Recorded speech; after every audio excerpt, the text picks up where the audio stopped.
Hello friends, स्वागत है आपका आपके अपने चैनल HSC स्टडी गाइड में। आज इस वीडियो में हम बात करने वाले हैं वेल्डिंग सेफ्टी के बारे में। इसमें हम जानने वाले हैं कि वेल्डिंग एक्टिविटी के वक्त कौन से हज़ार्ड का सामना करना पड़ सकता है और उसके लिए हम क्या सेफ्टी प्रिकॉशन ले सकते हैं। तो चलिए शुरू करते हैं। तो सबसे पहले जानते हैं कि वेल्डिंग के क्या हज़ार्ड्स है। तो सबसे पहला हज़ार्ड आता है फायर एंड एक्सप्लोजन, यानी कि आग लगना या फिर एक्सप्लोजन होना। फिर उसके बाद का हज़ार्ड आता है इलेक्ट्रिक शॉक, यानी कि इलेक्ट्रिक शॉक भी लग सकता है। फिर उसके बाद का हज़ार्ड आता है बर्न इंजुरी, यानी कि जलना। फिर उसके बाद का हज़ार्ड आता है डस्ट एंड फ्यूम्स, यानी कि उससे निकलने वाली जो भी डस्ट है या फिर फ्यूम्स है वो भी एक हज़ार्ड है। फिर उसके बाद का हज़ार्ड आता है टॉक्सिक गैसेस। फिर उसके बाद का हज़ार्ड है सफोगेशन, यानी कि वेल्डिंग के दौरान सफोगेशन भी वहाँ पर क्रिएट हो सकता है। फिर उसके बाद का हज़ार्ड है रेडिएशंस, यानी कि रेडिएशंस भी वेल्डिंग के दौरान निकलते हैं, वो भी हज़ार्ड है। फिर उसके बाद का हज़ार्ड है हिस्ट्रेस। फिर उसके बाद का हज़ार्ड आता है नॉइज़ एंड वाइब्रेशन, यानी कि बहुत ज़्यादा नॉइज़ होना या फिर वाइब्रेशन भी वहाँ पर हज़ार्ड है। फिर उसके बाद का हज़ार्ड आता है कट एंड बर्न इंजरी। तो ये जो सारे हज़ार्ड्स है ये वेल्डिंग एक्टिविटी में इन्वॉल्व होते हैं। चलिए अब जानते हैं कि वेल्डिंग के लिए हम क्या सेफ्टी प्रिकॉशन ले सकते हैं।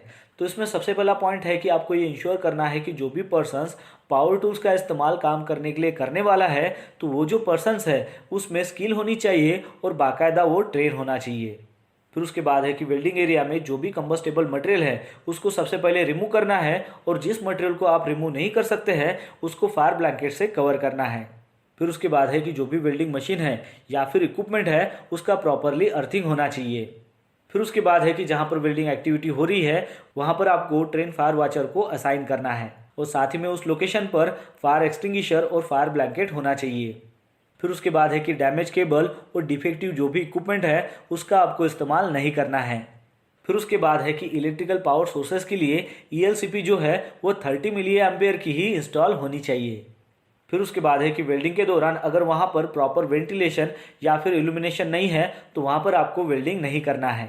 फिर उसके बाद है कि जो भी पोर्टेबल इलेक्ट्रिकल टूल्स अगर डैमेज कंडीशन में है तो उसको सबसे पहले रिमूव करना है या फिर उस पर डू नॉट यूज़ का टैग लगाना है। फिर उसके बाद है कि जो वेल्डिंग मशीन है उसका वैलिड इंस्पेक्शन सर्टिफिकेट होना चाहिए और बाकायदा वो कलर कोडेड होनी चाहिए।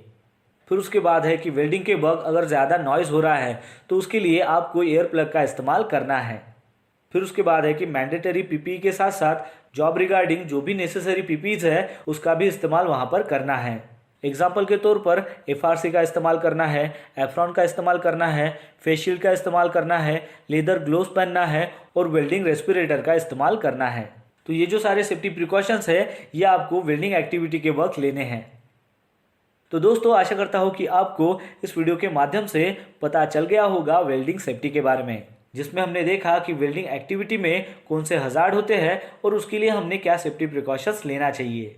तो बस आज के लिए इतना ही, मिलते हैं नेक्स्ट वीडियो में एक नए टॉपिक के साथ में। तब तक के लिए टेक केयर, बाय बाय।